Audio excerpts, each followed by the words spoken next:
Scared to Death is explicit in every way. Please take care while listening. Whether thou art a ghost that hath come from the earth, or a phantom of night that hath no hollow, or one that lieth dead in the desert, or a ghost unburied, or a demon, or a ghoul, whatever thou be until thou art removed, thou shalt find here no water to drink. Thou shalt not stretch forth thy hand to our own. Into our house enter thou not. Through our fence break through thou not. We are protected, though we may be frightened. Our life you may not steal, though we may be scared to death.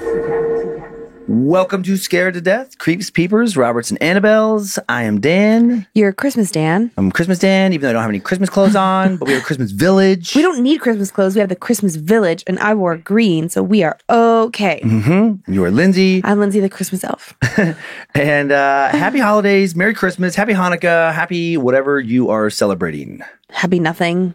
Oh, yeah, happy nothing. Yeah, that's okay too. Happy. I like that our dogs have little holiday scarves. Oh my gosh, Ginger is wearing an actual like knitted scarf right now, and it's so cute. And Penny has a little like made by Santa's elves or something. Yeah, made by elves. It's made from by elves. Elf. Oh, from Elf. Yeah, Mm-hmm. So cute. So cute. And you know what? And we're not going to really do any announcements. We're just gonna get right into it. We're just gonna do stories that we do. What holiday horror do you have for us this week? I wish you wouldn't have put that holiday word in there because we don't have but one fan story that references Christmas. It's not even like a Christmas haunting.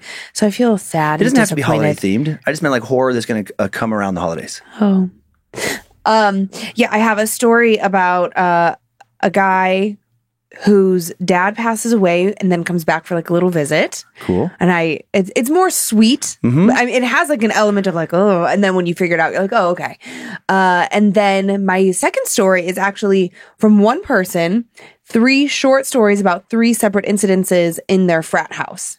Oh, all right. So they're connected, but it's not one continuous story, if that makes sense. Sound good. I look forward to hearing them. I hope you do.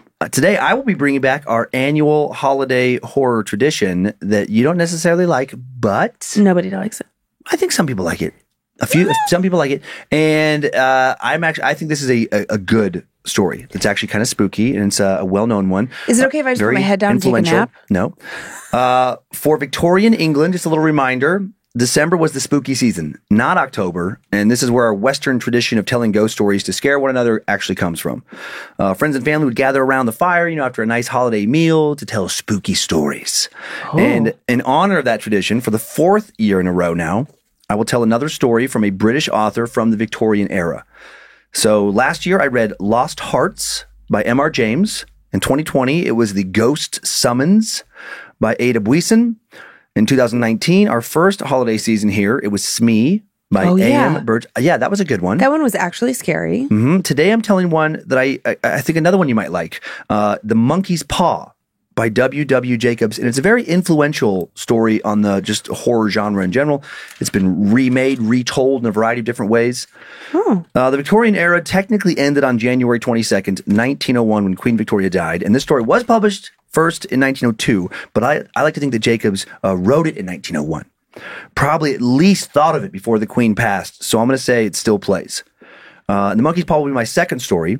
First, some horror from modern England. Found this tale in a collection of recent paranormal encounters from the UK. A married couple bring their young son on a vacation to the countryside, where he finds some occult objects stashed away that lead to a terrifying evening and an early end to their vacation. And I don't want to give away more than that. It makes me a tiny bit nervous since we're going away for the holidays and we're going to stay in a vacation home.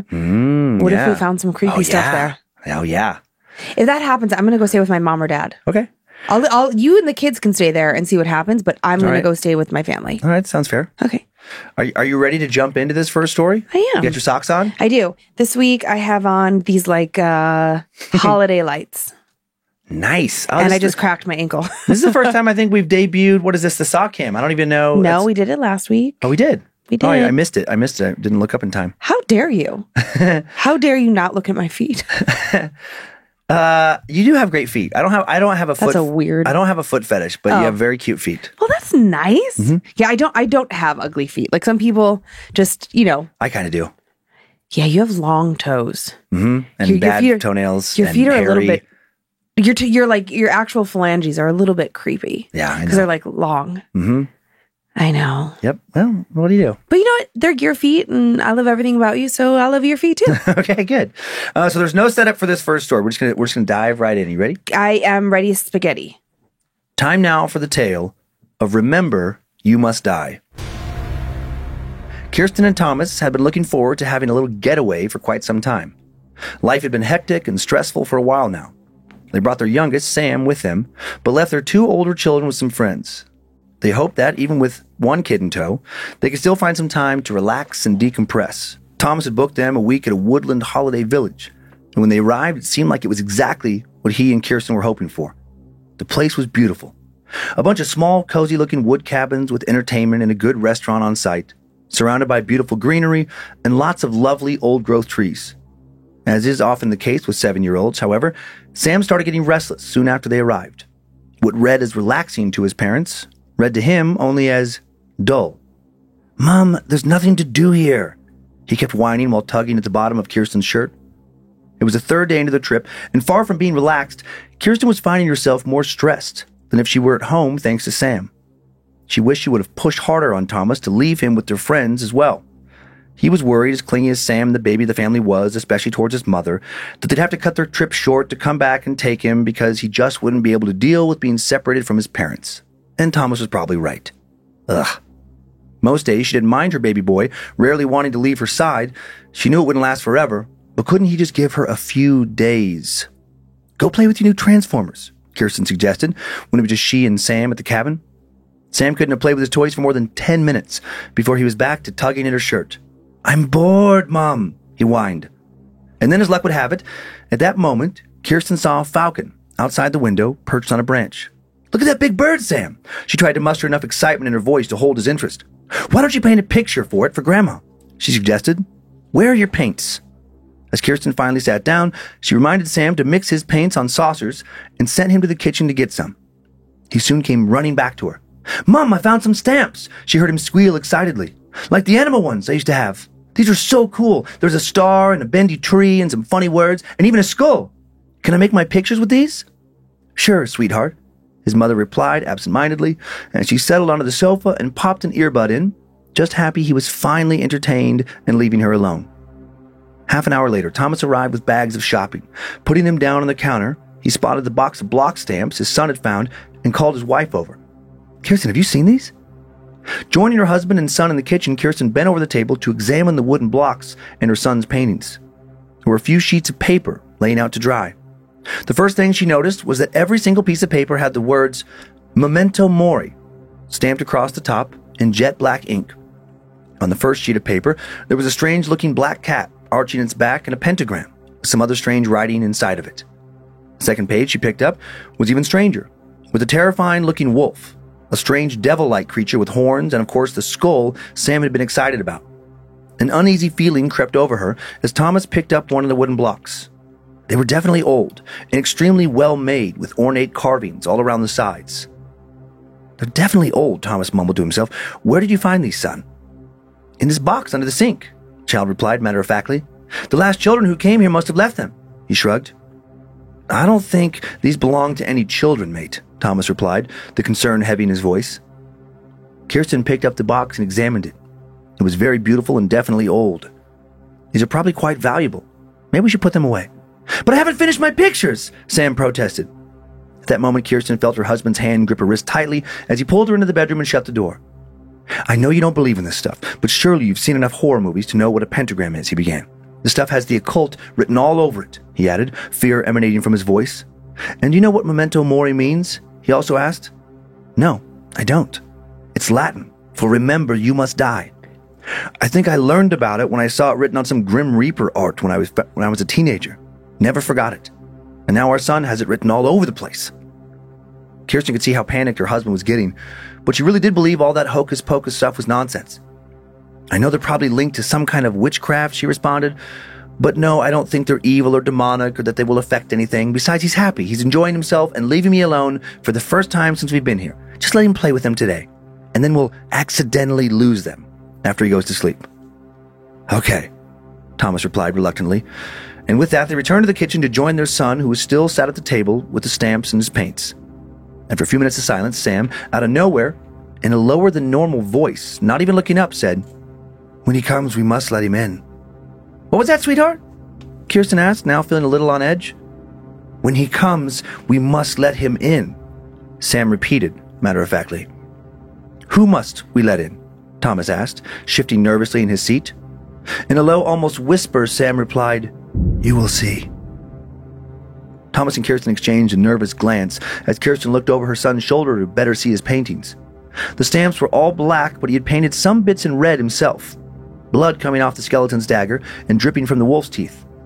She reminded herself that all of the occult stuff Thomas got worked up about was just nonsense. But she didn't feel as certain about that as she normally did. What the hell was with Sam's voice? The on-site restaurant was a 10-minute walk away through the woods. Sam had propped his paintings against cereal boxes on the kitchen counter to dry, and the family set off for their evening meal, no doubt of burger and fries again. They ate and hung around the arcade for a while, then as dusk began to fall, and they set off back to their cabin. The layout of the place was beautiful and done in such a way that when you were at your own cabin, it was hard to believe other families were close by. The previous evenings, this had felt very calming, but tonight it felt different. Tonight, Kirsten couldn't help but feel like it was very isolating. She commented this to her husband, and then Sam, before his dad could say anything, walking in between his parents, offered a reply of, "That's good. He will be here soon." The family soon reached the cabin and entered through the front door. Straight away, something felt off. The atmosphere was heavy and oppressive. Instinctively, Kirsten and Thomas searched the property, but nothing was out of place. Everything was how they left it, or so they thought. But then, just as Kirsten and Thomas sat down on the sofa, Sam called them back into the kitchen. "Who drew this on my painting?" he asked, pointing to the third picture he had painted with a pentagram and a bloody family. In the middle of the painting, there was now a picture of a door, a heavy-looking door with nails sticking out of it. "Are you sure you didn't draw it, honey?" Kirsten asked. "I can't draw that good," he exclaimed. Kirsten got full-body chills, and all the color drained out of Thomas's face. He was right, Kirsten thought. Sam most certainly could not draw that well. This was somebody else's work. Who had snuck into their cabin while they were away at dinner? And why the hell would they add something to their son's painting? It didn't make any sense. Just then, the whole cabin seemed to shake as there was a heavy thud on the front door. All three of them stared towards the door, frozen to where they stood. Bang! Bang! Bang! The knocks were so loud. Kirsten felt a lump rise in her throat. No one pounded on a door like that. Thomas caught his wife's panicked expression and said, "It's probably just kids messing about." But she could tell that he didn't really believe that. Still, he walked over to the door and cautiously opened it. The night air was illuminated by the porch light, which automatically turned itself on when someone came close to the cabin. But there was no one there. The night was still, save for a circle of some leaves blowing in the wind. A couple flew into the cabin and settled on the welcome mat. "He's here," Sam's voice came, almost a whisper. Kirsten didn't want to ask. She was internally really starting to panic, but she asked anyway. "Who's here, sweetheart?" "The person who put the door in my painting," Sam began to explain. "I think they're his blocks. We'll have to ask him." As Sam was speaking, a strange growling, gurgling sound emanated from the night outside the door. Sam jumped up off his chair and ran to the door. Thomas quickly grabbed him and slammed the door shut. "Dad, open the door!" Sam shouted. "It's important." "We can't do that, son." The knocking came again, getting louder and louder and more urgent. "With evil entities like this, they have to be invited in," Thomas said in a stern voice. "No one is doing that, no matter what happens." Sam, now strangely, began sobbing. He desperately wanted to invite whatever was outside into the cabin. To their left, the banging now started up again on the window pane this time. It was a wonder the glass didn't shatter. The floor beneath their feet was shaking with the force of the knocks. Sam, crying into his mom's stomach as she rubbed his back a bit, now begged, "He really, really wants to meet us." Kirsten felt her blood run cold.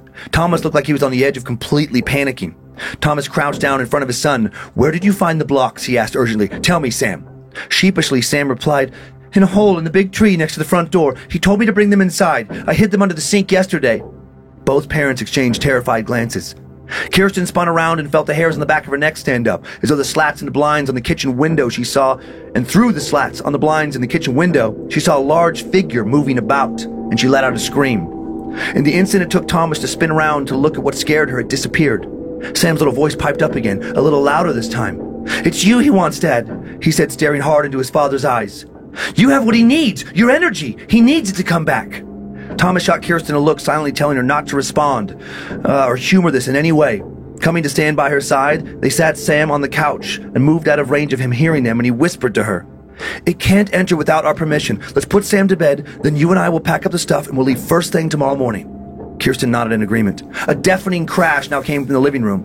The large double window was wide open, the curtains flapping around in the wind. Completely innocently, Sam explained, "You wouldn't let him in, so I did." Kirsten and Thomas will never forget the sight they saw next. An outline of a man stood in the middle of the room. Kirsten now heard a thud behind her. Thomas fainted. She spun back around towards whatever had entered the cabin, and the outline of the entity began to solidify. What looked like the ghost of an angry old man was now staring back at her. Sam whispered, "He's taking Dad's energy. Don't you see? It's magic." Kirsten felt fear bubbling all over her body. She was cold and shaking, and her chest was tightening. In her panicked state, she looked around, not knowing what to do next, and then her eyes rested on Sam's paintings. Quickly darting out of the room and into the kitchen, Kirsten grabbed a knife and took it to the paintings, stabbing and shredding them as fast as she could. Sam screamed for her to stop. The ghost of the old man let out an angry scream himself, and then faded into nothing. Thomas now sputtered and coughed and was awake again. "What happened?" he asked as he pushed himself up off the floor. "I destroyed the paintings," Kirsten responded, as a dazed-looking Sam stumbled into her arms. "Mommy, I'm so tired," he said. "How long was I sleeping? I don't remember waking up today," he asked, and then added, "When can we go home?" "Right now, son," Thomas responded. Immediately, he started to run around the cabin and gather up their belongings. They all soon climbed in the car and headed for the main gate of the holiday village. A security guard took their keys and asked, "Number 77, up by the old yew tree?" Thomas nodded in response. "Well, you're certainly not the first to go rushing out of here from there in the middle of the night." "Oh?" Thomas asked, though he wasn't sure he wanted or needed further explanation. "When they built this place," the security guard told him, "an old man had a hut up there that they had to demolish. He was not happy about the developers buying this place. He didn't go quietly. A guy who used to work here told me he cursed the place. I don't normally believe stories like that, but there sure have been an awful lot of families leaving quick at night looking just as scared as you and your wife." Thomas and Kirsten glanced at each other quickly. Thomas thought about how they didn't destroy those blocks, and he wondered if they had just set up the next family staying there to face what they had just faced.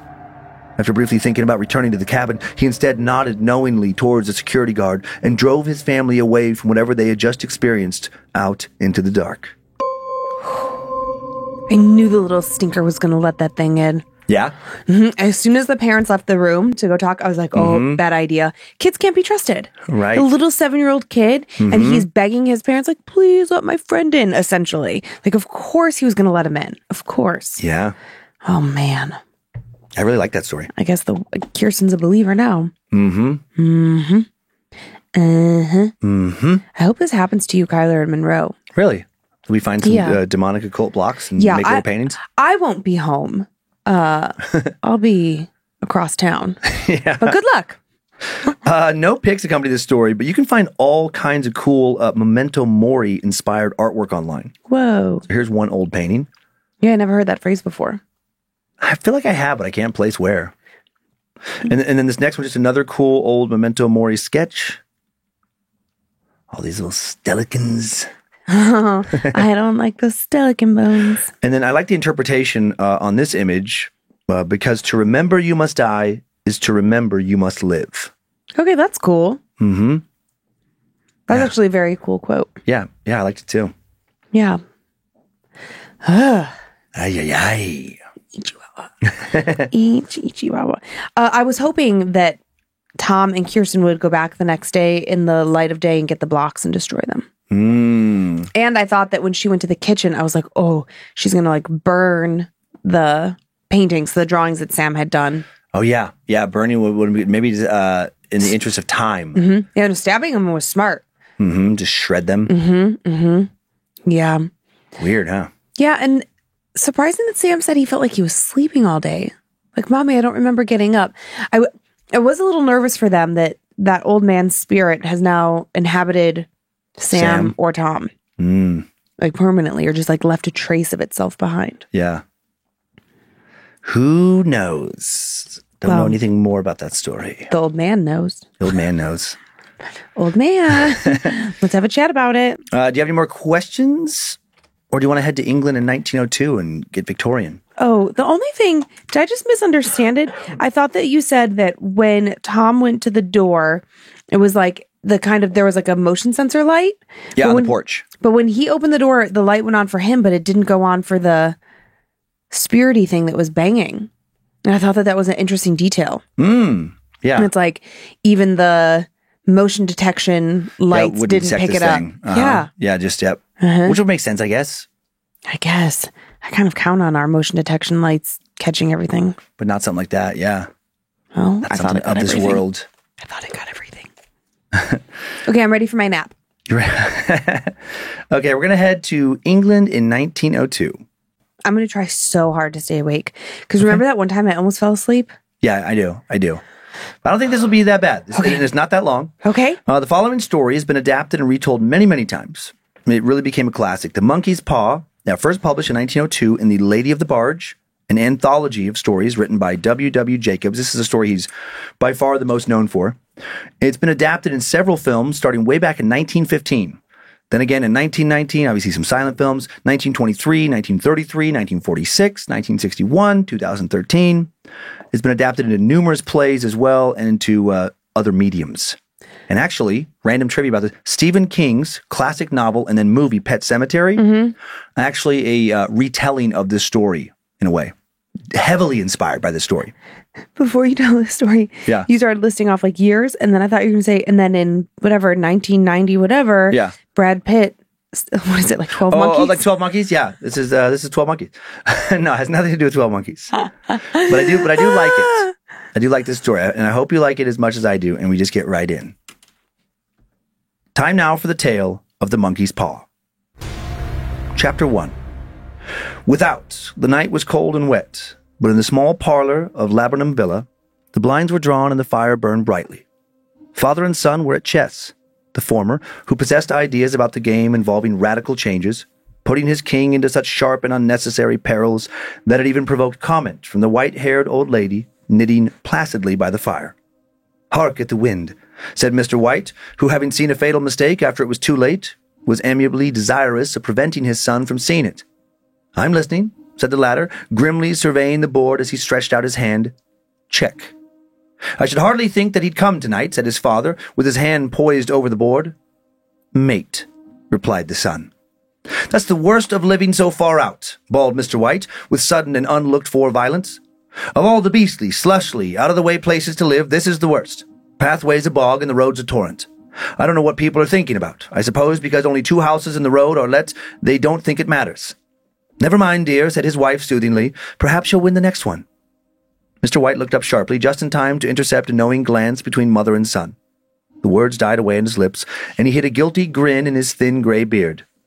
"There he is," said Herbert White, as the gate banged so loudly and heavy footsteps came toward the door. The old man rose with hospitable haste, and opening the door, was heard condoling with the new arrival. The new arrival also condoled with himself, so that Mrs. White said, "Tut, tut," and coughed gently as her husband entered the room, followed by a tall, burly man, beady of eye and rubicund of visage. "Sergeant Major Morris," he said, introducing him. The sergeant major shook hands, and taking the proffered seat by the fire, watched contentedly, while his host got out whiskey in tumblers, and stood a small copper kettle on the fire. At the third glass, his eyes got brighter, and he began to talk. The little family circle regarding with eager interest this visitor from distant parts, as he squared his broad shoulders in the chair and spoke of wild scenes and doughty deeds, of wars and plagues and strange peoples. 21 years of it," said Mr. White, nodding at his wife and son. "When he went away, he was a slip of a youth in the warehouse. Now look at him."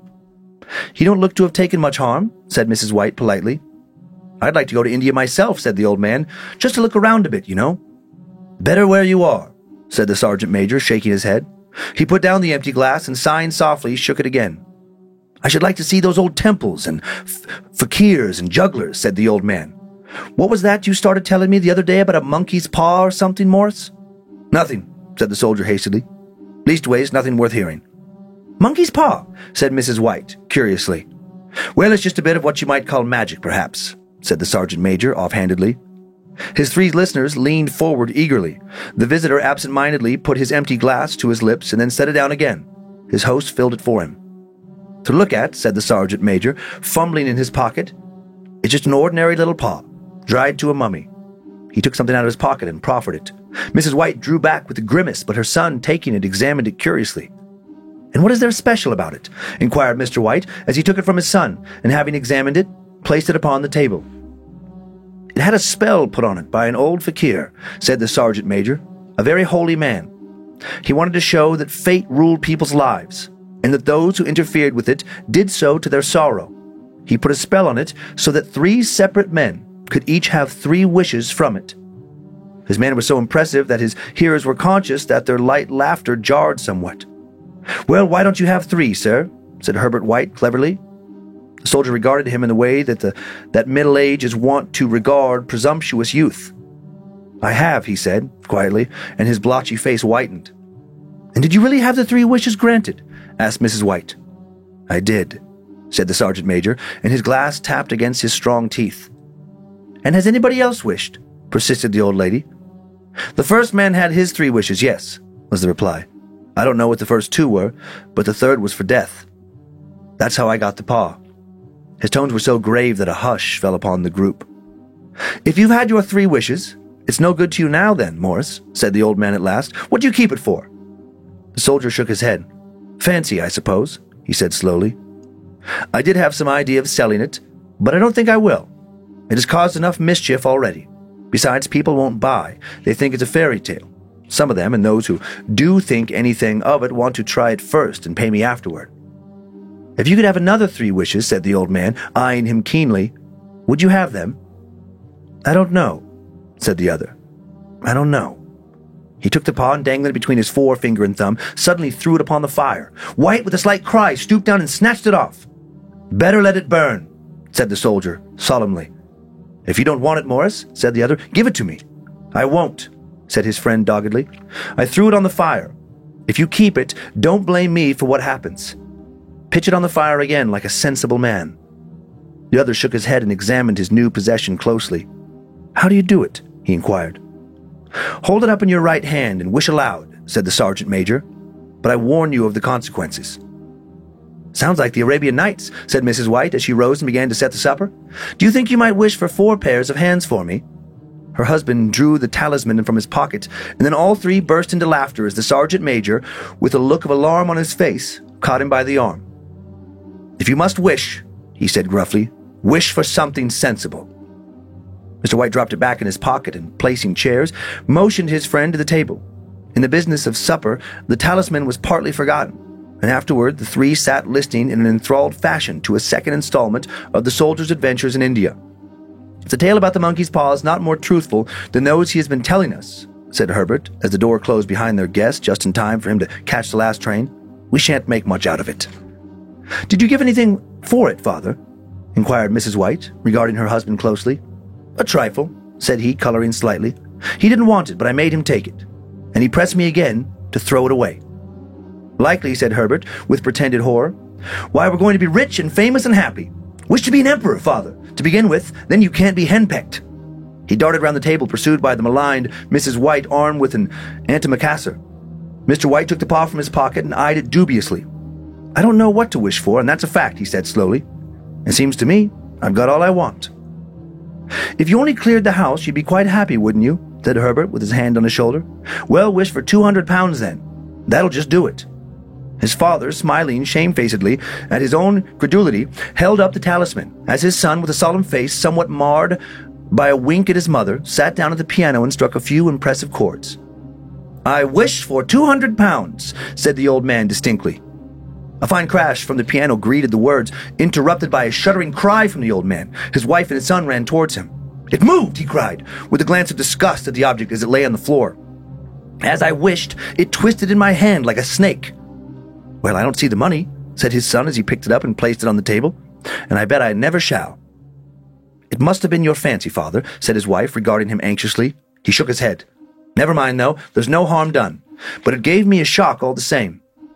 They sat down by the fire again while the 2 men finished their pipes. Outside, the wind was higher than ever, and the old man started nervously at the sound of a door banging upstairs. A silence unusual and depressing settled upon all 3, which lasted until the old couple rose to retire for the night. I expect you'll find the cash tied up in a big bag in the middle of your bed, said Herbert, as he bade them good night. And something horrible squatting on top of the wardrobe, watching you as you pocket your ill-gotten gains.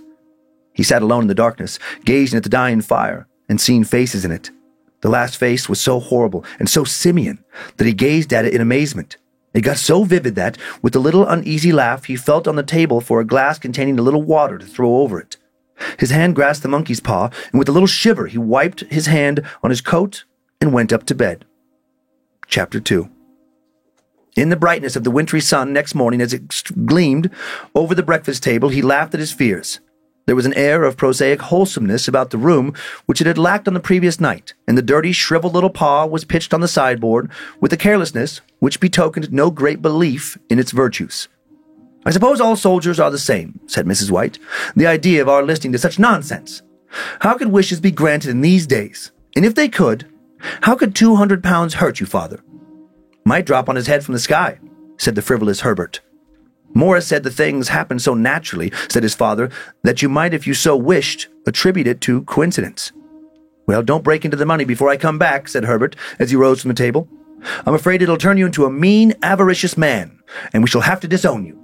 His mother laughed, and following him to the door, watched him down the road, and returning to the breakfast table, was very happy at the expense of her husband's credulity. All of which did not prevent her from scurrying to the door at the postman's knock, nor prevent her from referring somewhat shortly to retired sergeant majors of bibulous habits when she found that the post brought a tailor's bill.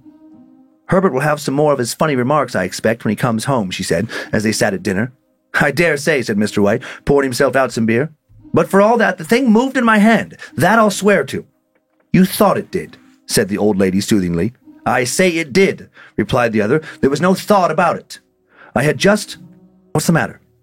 His wife made no reply. She was watching the mysterious movements of a man outside who, peering in an undecided fashion at the house, appeared to be trying to make up his mind to enter. In mental connection with the 200 pounds, she noticed that the stranger was well-dressed and wore a silk hat of glossy newness. 3 times he paused at the gate and then walked on again. The 4th time he stood with his hand upon it, and then with sudden resolution flung it open and walked up the path. Mrs. White, at the same moment, placed her hands behind her and hurriedly unfastening the strings of her apron, put that useful article of apparel beneath the cushion of her chair. She brought the stranger, who seemed ill at ease, into the room. He gazed at her furtively and listened in a preoccupied fashion as the old lady apologized for the appearance of the room, and her husband's coat, a garment which he usually reserved for the garden. She then waited as patiently as her sex would permit for him to broach his business, but he was at first strangely silent. I was asked to call, he said at last, and stopped and picked up a piece of cotton from his trousers. I come from Ma and Megan's. The old lady started. Is anything the matter? She asked breathlessly. Has anything happened to Herbert? What is it? What is it? Her husband interposed. There, mother, he said hastily. Sit down and don't jump to conclusions. You've not brought bad news, I'm sure, sir. And he eyed the other wistfully. I'm sorry, began the visitor. Is he hurt? Demanded the mother wildly. The visitor bowed in assent. Badly hurt, he said quietly, but he is not in any pain. Oh, thank God, said the old woman, clasping her hands. Thank God for that thing. She broke off suddenly as the sinister meaning of the assurance dawned upon her, and she saw the awful confirmation of her fears in the other's averted face. She caught her breath, and turning to her slower-witted husband, laid her trembling old hand upon his, and there was a long silence. He was caught in the machinery, said the visitor at length in a low voice. Caught in the machinery, repeated Mr. White in a dazed fashion. Yes. He sat staring blankly out the window, and taking his wife's hand between his own, pressed it as he had been wont to do in their old courting days nearly 40 years before. He was the only one left to us, he said, turning gently to the visitor. It is hard. The other coughed and rising walked slowly to the window. The firm wished me to convey their sincere sympathy with you in your great loss, he said, without looking round. I beg that you will understand I am only their servant and merely obeying orders. There was no reply. The old woman's face was white, her eyes staring, and her breath inaudible. On the husband's face was a look such as his friend the sergeant might have carried into his first action. I was to say that Ma and Megan disclaim all responsibility, continued the other. They admit no liability at all, but in consideration of your son's services, they wish to present you with a certain sum as compensation. Mr. White dropped his wife's hand and, rising to his feet, gazed with a look of horror at his visitor. His dry lips shaped the words, "How much?" 200 pounds, was the answer. Unconscious of his wife's shriek, the old man smiled faintly, put his hands out like a sightless man, and dropped a senseless heap to the floor. Chapter 3. In a huge new cemetery, some 2 miles distant, the old people buried their dead and came back to a house steeped in shadow and silence. It was all over so quickly that at first they could hardly realize it, and remained in a state of expectation as though of something else to happen, something else which was to lighten this load, too heavy for old hearts to bear. But the days passed, and expectations gave place to resignation, the hopeless resignation of the old, sometimes miscalled apathy. Sometimes they hardly exchanged a word, for now they had nothing to talk about, and their days were long to weariness. It was about a week after that the old man, walking suddenly into the night, stretched out his hand and found himself alone. The room was in darkness, and the sound of subdued weeping came from the window. He raised himself in bed and listened. "Come back," he said tenderly. "You'll be cold." "It is colder for my son," said the old woman, and wept afresh. The sound of her sobs died away on his ears. The bed was warm, and his eyes heavy with sleep. He dozed fitfully, and then slept until a sudden wild cry from his wife awoke him with a start. "The paw!" she cried wildly. "The monkey's paw!" He started up in alarm. Where is it? What's the matter?" She came stumbling across the room towards him. "I want it," she said quietly. "You've not destroyed it?" "It's in the parlor on the bracket," he replied, marveling. "Why?" She cried and laughed together, and bending over kissed his cheek. "I only just thought of it," she said hysterically. "Why didn't I think of it before? Why didn't you think of it?" "Think of what?" he questioned. "The other 2 wishes," she replied rapidly. "We've only had one." "Was not that enough?" he demanded fiercely. "No," she cried triumphantly. "We'll have one more. Go down and get it quickly and wish our boy alive again." The man sat up in bed and flung the bedclothes from his quaking limbs. "Good God, you are mad!" he cried aghast. "Get it," she panted. "Get it quickly and wish. Oh, my boy, my boy!" Her husband struck a match and lit the candle. "Get back to bed," he said unsteadily. You don't know what you are saying." "We had the first wish granted," said the old woman feverishly. "Why not the second?" "A coincidence," stammered the old man. "Go and get it and wish," cried his wife, quivering with excitement. The old man turned and regarded her, and his voice shook. "He's been dead for 10 days. And besides, I would not tell you else, but I could only recognize him by his clothing. If he was too terrible for you to see then, how now?" "Bring him back!" cried the old woman, and dragged him toward the door. "Do you think I fear the child I have nursed?" He went down in the darkness and felt his way to the parlor, and then to the mantelpiece. The talisman was in its place, and a horrible fear that the unspoken wish might bring his mutilated son before him, ere he could escape from the room, seized upon him, and he caught his breath as he found that he had lost the direction of the door. His brow cold with sweat, he felt his way round the table and groped along the wall until he found himself in the small passage with the unwholesome thing in his hand. Even his wife's face seemed changed as she entered the room. It was white and expectant, and to his fears seemed to have an unnatural look upon it. He was afraid of her. "Wish!" she cried in a strong voice. "It is foolish and wicked," he faltered. "Wish!" repeated his wife. He raised his hand. "I wish my son alive again." The talisman fell to the floor, and he regarded it fearfully. Then he sank trembling into a chair as the old woman, with burning eyes, walked to the window and raised the blind. He sat there until he was chilled with the cold, glancing occasionally at the figure of the old woman peering through the window. The candle end, which had burned below the rim of the china candlestick, was throwing pulsating shadows on the ceiling and walls, until with a flicker larger than the rest, it expired. The old man, with an unspeakable sense of relief at the failure of the talisman, crept back to his bed, and a minute or two afterward the old woman came silently and apathetically beside him. Neither spoke, but lay silently listening to the ticking of the clock. A stair creaked, and a squeaky mouse scurried noisily through the wall. The darkness was oppressive, and after lying for some time, screwing up his courage, he took the box of matches, and striking one, went downstairs for a candle. At the foot of the stairs, the match went out, and he paused to strike another, and at the same moment a knock, so quiet and stealthy as to be scarcely audible, sounded on the front door. The matches fell from his hand and spilled in the passage. He stood motionless, his breath suspended until the knock was repeated. Then he turned and fled swiftly back to his room and closed the door behind him. A third knock sounded through the house. "What's that?" cried the old woman, starting up. A rat," said the old man in shaking tones. A rat. It passed me on the stairs. His wife sat up in bed listening. A loud knock now resounded through the house. It's Herbert, she screamed. It's Herbert. She ran to the door, but her husband was before her and catching her by the arm, held her tightly. What are you going to do? He whispered hoarsely. It's my boy. It's Herbert, she cried, struggling mechanically. I forgot it was 2 miles away. What are you holding me for? Let go. I must open the door. For God's sake, don't let it in, cried the old man, trembling. You're afraid of your own son, she cried, struggling. Let me go. I'm coming, Herbert. I'm coming. There was another knock and another. The old woman, with a sudden wrench, broke free and ran from the room. Her husband followed to the landing and called after her appealingly as she hurried downstairs. He heard the chain rattle back and the bottom bolt drawn slowly and stiffly from the socket. Then the old woman's voice, strained and panting. The bolt! She cried loudly. Come down, I can't reach it. But her husband was on his hands and knees, groping wildly on the floor in search of the paw. If he could only find it before the thing outside got in. A perfect fusillade of knocks reverberated throughout the house, and he heard the scraping of a chair as his wife put it down in the passage against the door. He heard the creaking of the bolt as it came slowly back, and at that same moment he found the monkey's paw and frantically breathed his third and last wish. The knocking ceased suddenly, although the echoes of it were still in the house. He heard the chair drawn back and the door opened. A cold wind rushed up the staircase, and a long, loud wail of disappointment and misery from his wife gave him the courage to run down to her side and then to the gate beyond.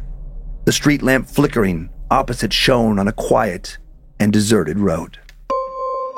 He was smart to wish no. I send my son back to where he came from or whatever. Mm-hmm. Oh. Yep, I wish my son to return to death or whatever. Death. Yeah. Oh, because that was going to be gnarly. Mm-hmm. Mm-hmm. And that's that Pet Cemetery, basic plot, where it's like, spoiler alert if you haven't watched this movie that was done so many years ago. But basically, the movie is, a couple moves into a new house by the highway. They don't have a fence up. A little boy goes running for something. I can't even remember. Yeah, sad. Like their little boy runs out. There's these big trucks flying down the road, gets fucking blasted by a truck, killed.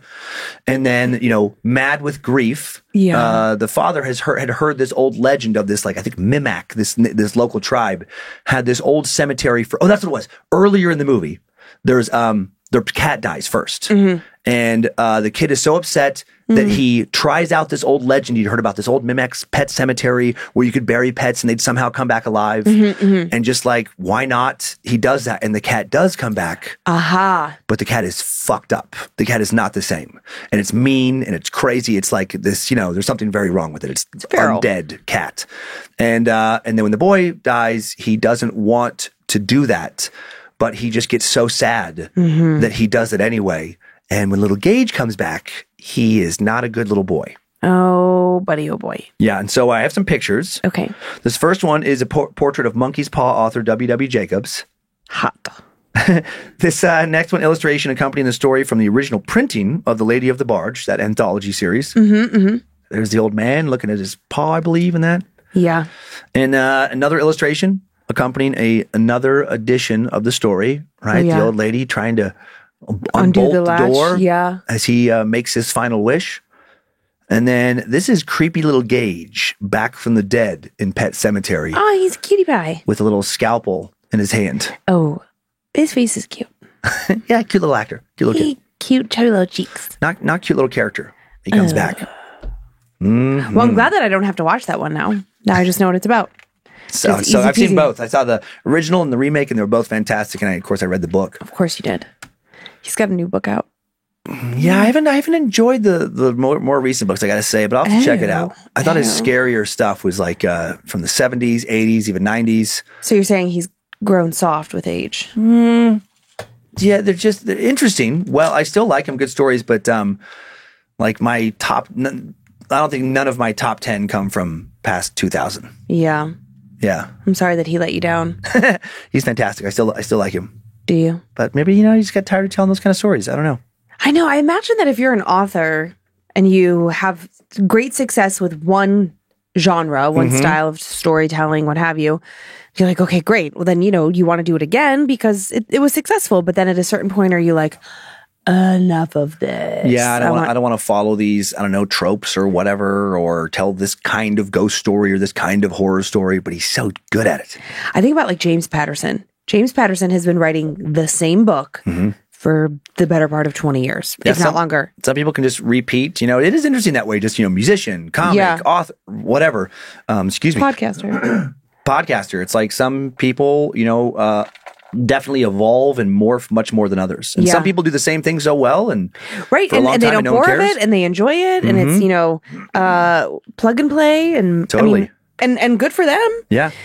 I love a James Patterson novel. They're always entertaining. I always know exactly what's going to happen. But it's like it's like watching a good mindless movie. Like a rom-com which I don't like rom-coms, but that's just easy escapism. Yep. And then James Patterson started co-authoring with other people. Yeah. I think did he maybe do one with like Bill Clinton? Like random people of note where you're like, oh, okay. Yeah. You want to, all right. Yeah. So it's worked for him. He seems like, he stays out of the spotlight. You never hear any, I feel like he got in trouble for something a couple years ago. You okay over there? I'm fine. Do you want a little pastille? No, I should have grabbed the throat coat that we brought for. Of course, now like the one day we don't have it, I'll be okay. I'll be okay. These are throat calming. That's fine because I don't like the sound it makes. Oh, was it loud? It was a little, yeah. Oh shoot! I felt I couldn't hear it. I could. Oh no! I'm so sorry. That's okay. I would have stopped. You could have said something. Yeah. You could have said, "Don't do that." Maybe don't do that anymore. Yeah, I won't do that anymore. Oh no! It's okay. They keep my throat well coated. Oh. Sorry, guys. You could have pointed at me like. All right. Do you have your homemade Layla?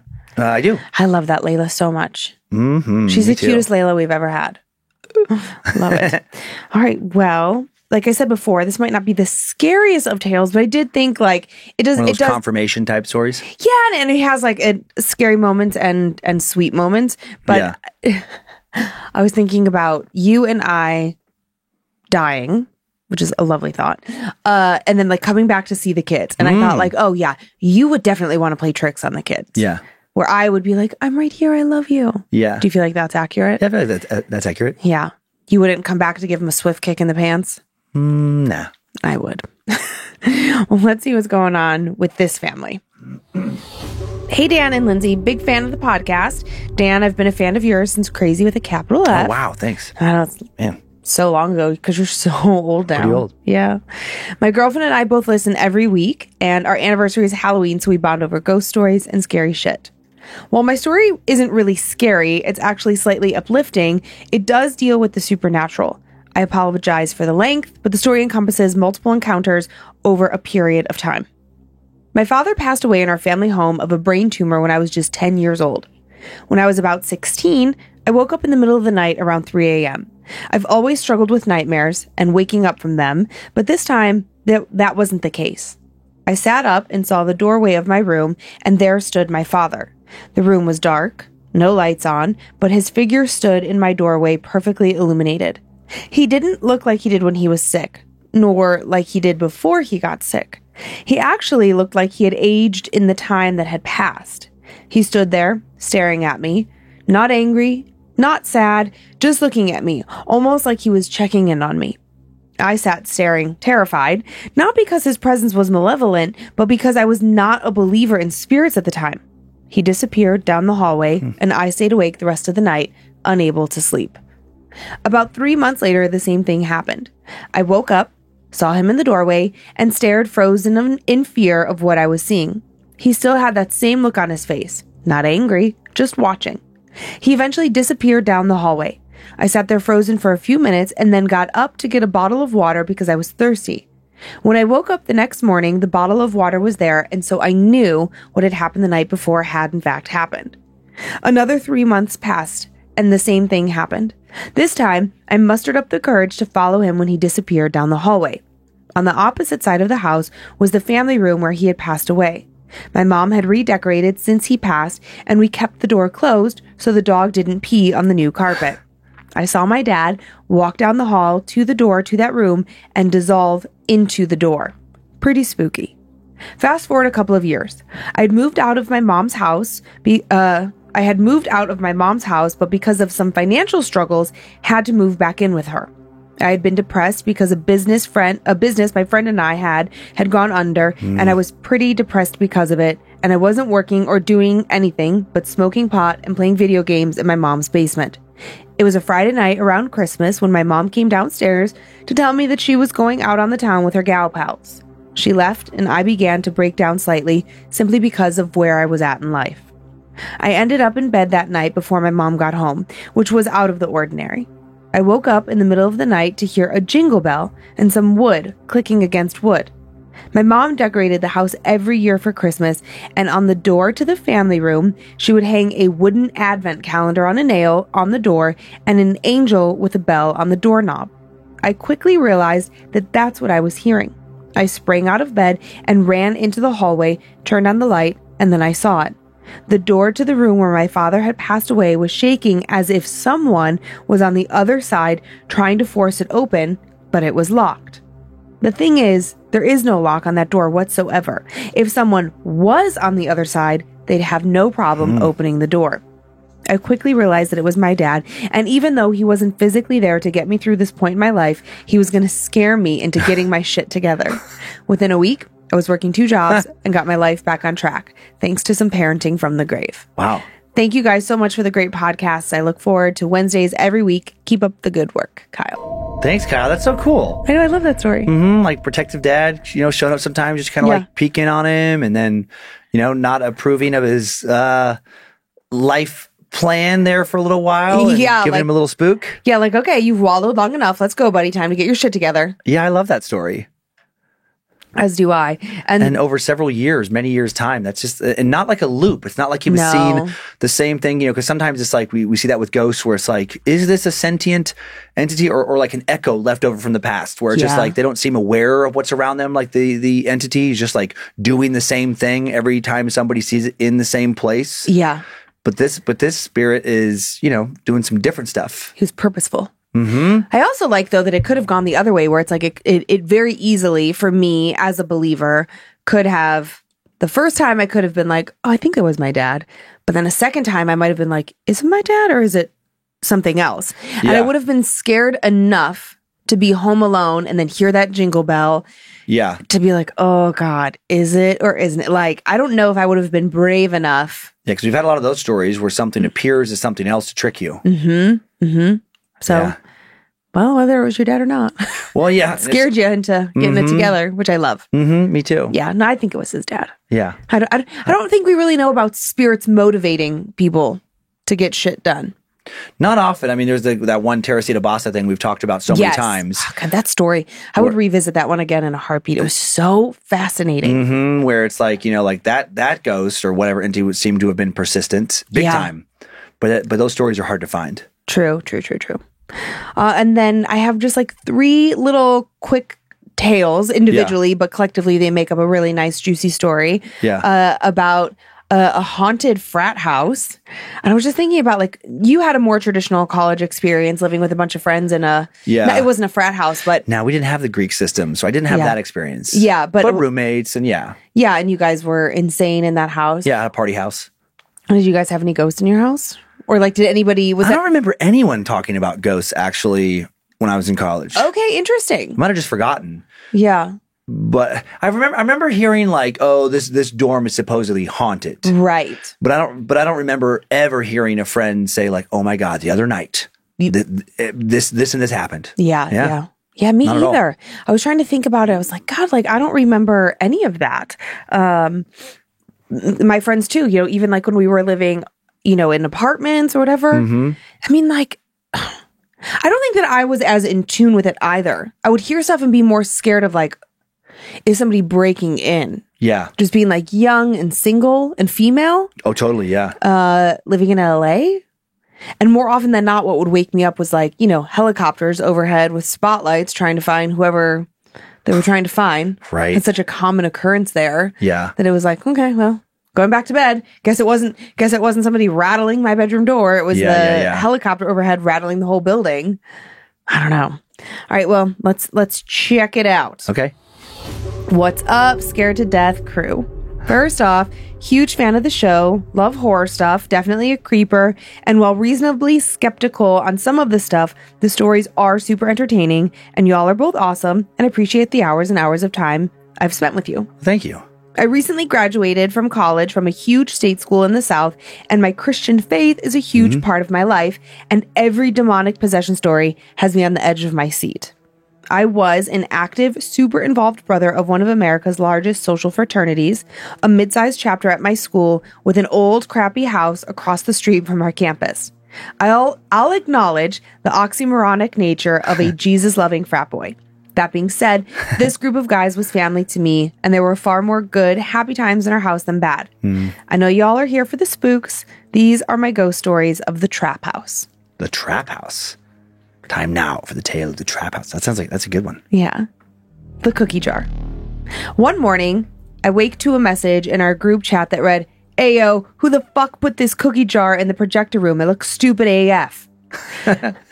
With an attached picture of a ceramic cookie jar shaped like a toddler, blonde hair, blue eyes, red cheeks, wearing a striped shirt, overalls, and little goofy kid shoes, holding a lollipop in one hand and a cookie in the other. The lid was her head up, and neck down was the jar that could hold stuff. Goofy, dumb little thing, but just creepy enough that someone immediately messaged back, "You scared or something?" The reality was, no one knew how it had gotten there. No one fessed up to bringing it over to the house. Who the heck would own something like that anyways? Let alone bring it into a fraternity house where you'll be mercilessly roasted for wearing cargo shorts. That's valid. I called the alumni housing director, a 70-something-year-old who was a brother of the chapter back in the 60s and 70s, and asked him about it.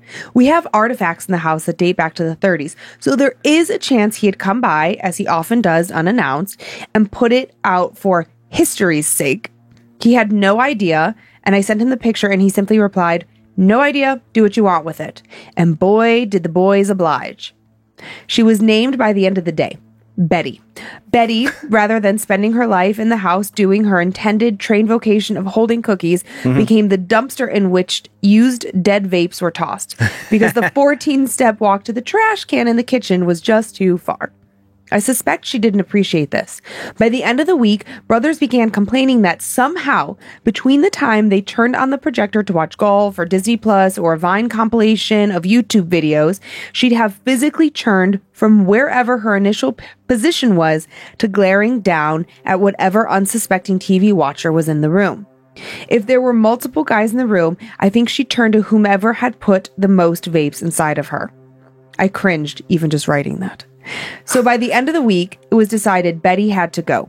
A brother took her out to the real dumpster in the parking lot, set her gently inside. Everyone agreed breaking her body seemed wrong, even though we'd already torched her spirit and morale. Took a picture of it, and that was it. Trash day came and went. There was an empty dumpster the next day. So you can imagine the terror that myself and the boys were greeted with the next Thursday night after enjoying a particularly thirsty Thursday at the bar to see Betty staring back at us when we turned the lights on in the projector room. There she was, looking as cheery and spiteful as ever.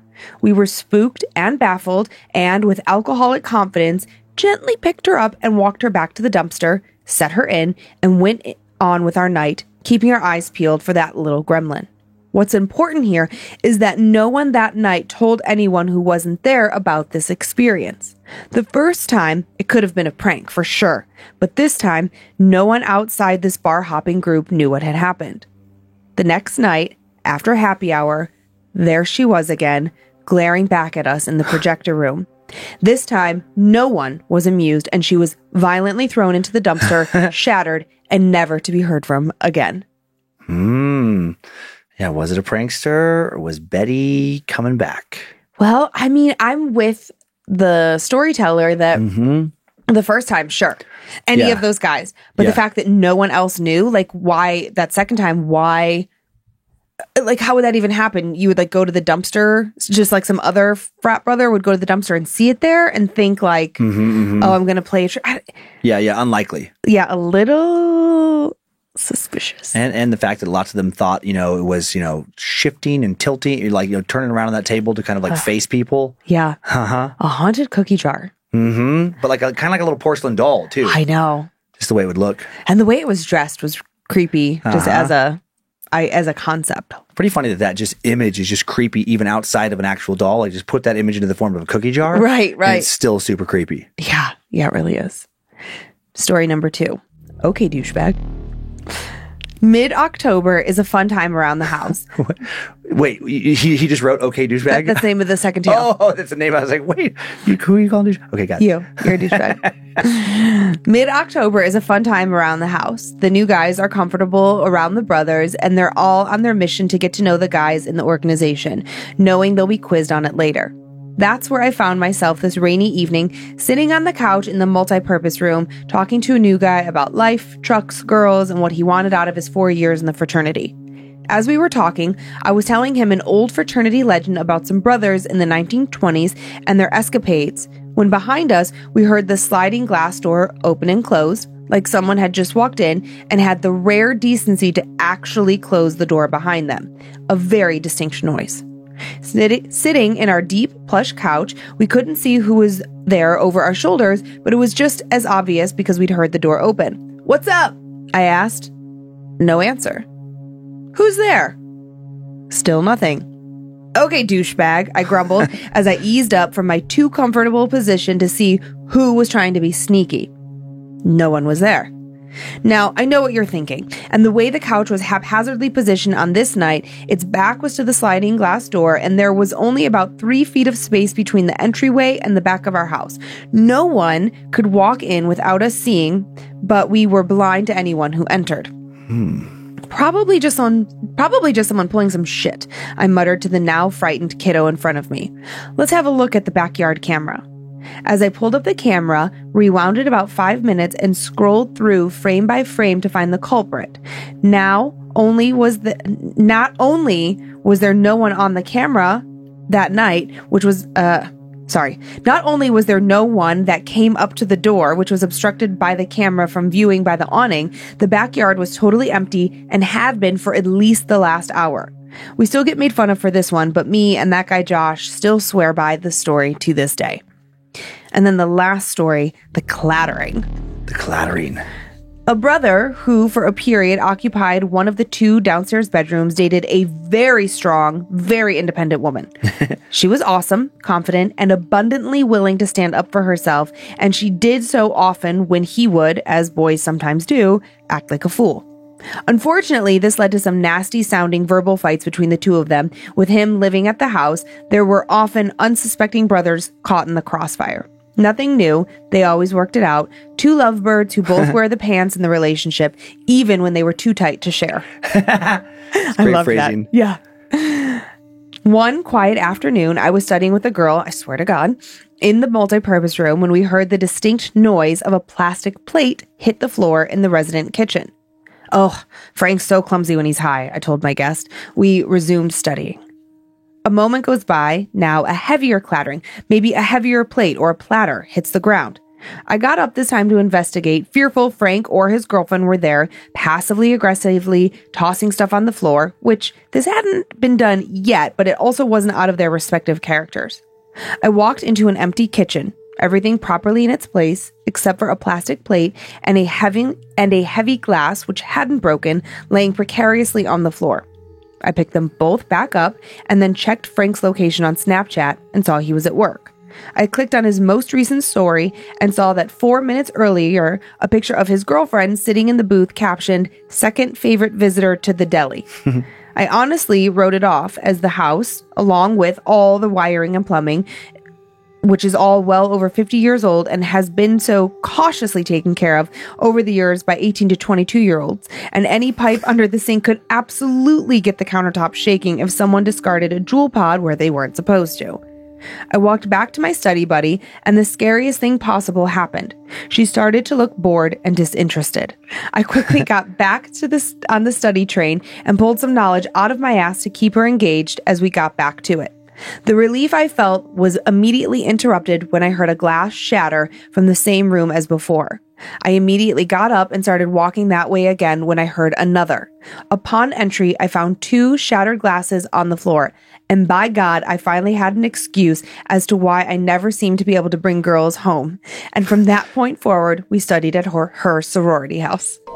Yeah, that one seems the least likely of all of them to have some kind of like prankster or something involved, because you would hear their footsteps if you're hearing like the clattering of like the plastic plates hit and then hearing the shattering of the glass. Yeah. You know, and you're coming quickly that second time after you hear the glass because of what happened earlier, you would hear for sure someone running out of the kitchen. Absolutely. And to have and randomly a bunch of stuff to suddenly fall off counters or fall out of like cupboards or something, like in that one night when that sounds like that never happened before. Yeah. Doesn't make any sense. Yeah, it sounds like this couple was always Something like there. fighting, but like they were never really throwing stuff around. I love that was like his assumption, like, oh, great, here we go again. Like Frank's either high or Frank and his girlfriend are fighting. Yeah. You know, which is what we all do. We make justifications about what we think we see and hear. Right. Yeah. But then to find out no one. Yeah, that one's hard to rationalize any other way. Yeah. And then when you just add that to Yeah, the other things. the back door slidey open and closed with no Which is documentation. such a distinctive sound. I know it really is like, Yep. you know, and then nothing to be on camera, you know, from that Right, backyard right, experience, right. and then go back one further to the cookie jar. And he like there were multiple other stories Right. of other terrible, crazy things happening at this frat house. I mean, to be very honest, I eliminated one of the stories because it was eerily similar to what recently happened in Moscow, that I was like, Gotcha. can't do it. Okay. It's so totally insensitive. But like, it was just like things just started to escalate and get worse and worse and more weird and more weird. So yeah, so that house, there's something for sure going on there. I think so. And at some point, the sender of the story does eventually go and pray over the house. And once they pray over the house, nothing ever happens again. Okay. Oh, thanks for adding those details. Yeah. It was. I really did want to share this other story, but it just You just didn't I feel didn't feel right right about it. Yeah. Okay. Yeah. But not like, I mean, like there's got to be other haunted sorority fraternity houses, because those tend to be very old houses. The Greek system's been around forever, and I think this is the first time that I've really had a good frat house story. Yeah. I mean, I guess there's a house like any other place. Yeah. I feel like now we've covered haunted everything. Like there's haunted hospitals, haunted jails, I mean, any structure, and places like in the woods where there's nothing, because, you know, it's something can happen, you know, just anywhere at all. Haunted castles, haunted. I know. There are just things everywhere. I was going to say we haven't had a haunted car, but that's not true. At some point we had a story, I believe, that you told about an Uber driver. And like long time ago. an extra or a taxi cab, like somebody getting in the back seat who then really was never there. And I think we've had at least two of those. I want to say there's been like ones where like the maybe the driver suddenly saw something in the back. I know there's been stories where the driver suddenly sees somebody in the mirror, looks back, and then there's no one there. Like this like passenger suddenly shows up. That's terrifying to me. And then there was one where I think like the driver was the entity, or so I don't know. Yeah. I don't know. But there's been at least, and then there was one where somebody got into, I want to say a taxi, or maybe it was an Uber, like a rideshare thing, but somebody else was already in it. That's what I was referencing. But then it turns out there was only one person ever, only one passenger. Yep, I do remember that. Yeah, that's the one that I recall. Yeah. So just on the fraternity sorority thing, I would love more stories about that, because when I think about those houses, they have the most turnover of people coming in and out. So it would be likely that if there was something in a fraternity or sorority house, well, I guess that's like dorms, because there's so many people coming in and out, there would be like a litany of people with stories. So you have the most kind of confirmation, where it's like generally when you buy a house, you live there for a long time. You don't know the previous owners, so you're not going to have this history to go off of. I mean, you'll have your own stuff maybe for years and years, but I do just find it more comprehensive and believable when it's a multitude of people from a multitude of walks of life having similar experiences over and over in the same space. And we have explored, it wasn't fraternity, but it was campus housing. We've had a couple stories set in campus housing where there's that same kind of turnover. Yeah, that's why I said like dorms. Yeah. Yep, exactly. Yeah. Okay. Well, Want to do some shout outs? Yeah. You want to do them first? You want me to? Sure, I can go first. Okay. We'd like to thank the following Annabelles for supporting us all year long on Patreon. Happy holidays, everyone. And thanks again for helping making our giving tree a possibility again this year. So cool. What was it? 125 kids, 152 kids? I can't remember the number because I get a little... Yeah, I want to say 53 families, and it was over 100 kids. Over 100 kids. Good job, you guys. Yeah. Really, really awesome work. Allie Meacham, Cameron Accardi,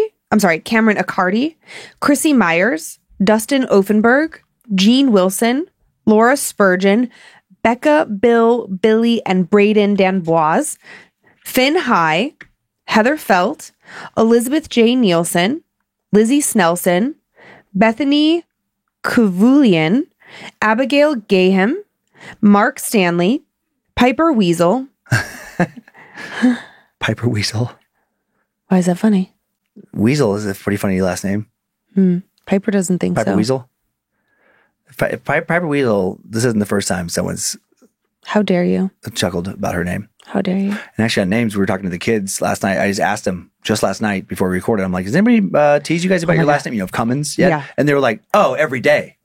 I know. I cannot believe that. Like, I was telling the kids, sorry to the sidebar, but it literally did not occur to me. We were 6 months into dating before somebody had made some backhanded remark. And I was like, what? About Cummins, yeah. And I'm like, are you fucking kidding me? How old are you? So maybe you should think about that when you pick on Weasel. Cisco Sarah. No? Okay. Okay. Brandon Haddad. No. Brian Ferguson. Penny Grubb. Penny Grubb's pretty funny. Oh, man. And Terry. Penny Grubb and Piper Weasel would be like a funny tandem. Oh, now I hear Logan laughing. Law firm of Grubb and Weasel. That's a funny combination of last names. I don't know if what's funnier, Grubb and Weasel or Weasel and Grubb. Weasel and Grubb.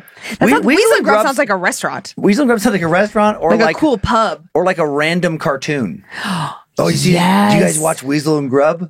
Oh my God. And it's like these two roommates just called Weasel and Grubb, and they're just like weird, goofy characters. Okay, that I can get behind. Right. All right. And my last one, Terry Larcy. Terry Larcy. Okay, I have the following Annabelles to thank. Shay, Austin Park, Your Friendly Neighborhood Cryptid, Mackenzie Fullwider, Brandy Nordine, Megan Loy. I like just MC.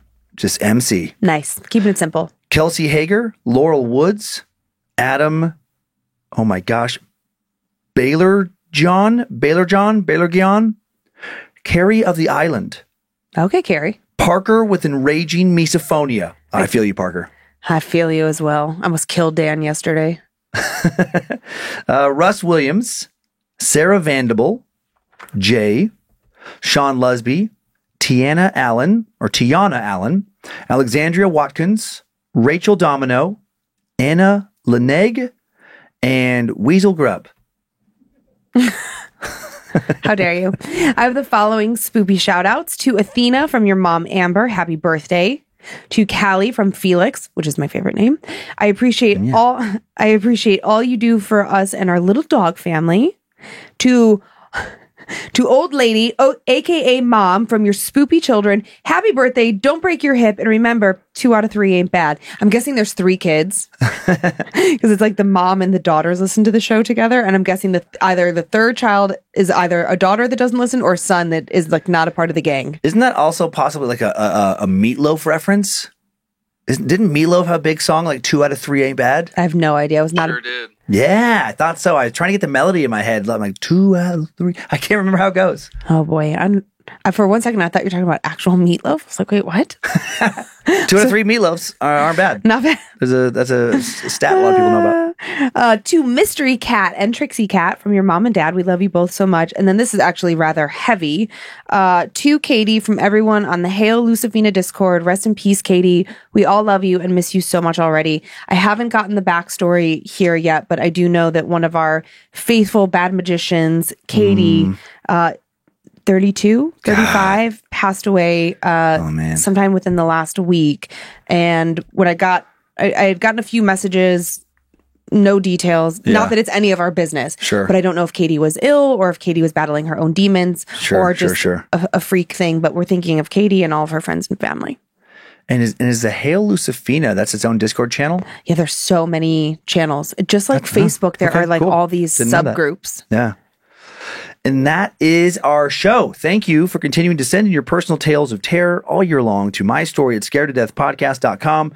You can email us for everything else at info@scaredtodeathpodcast.com. Thanks to Logan Keith and Tyler C. for the work on social media.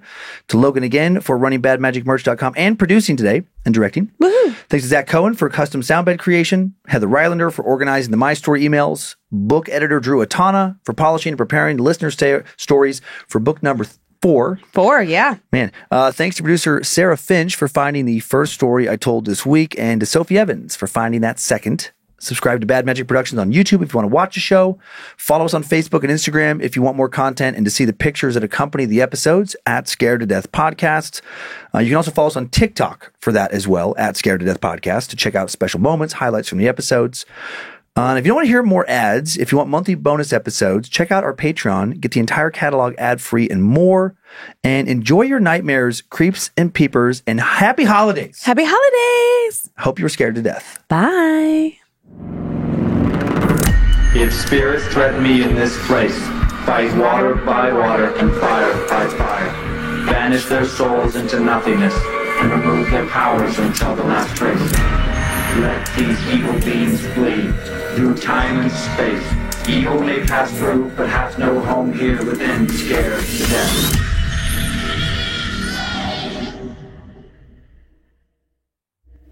Bad Magic Productions. Weasel is a pretty funny last name. Okay, douchebag.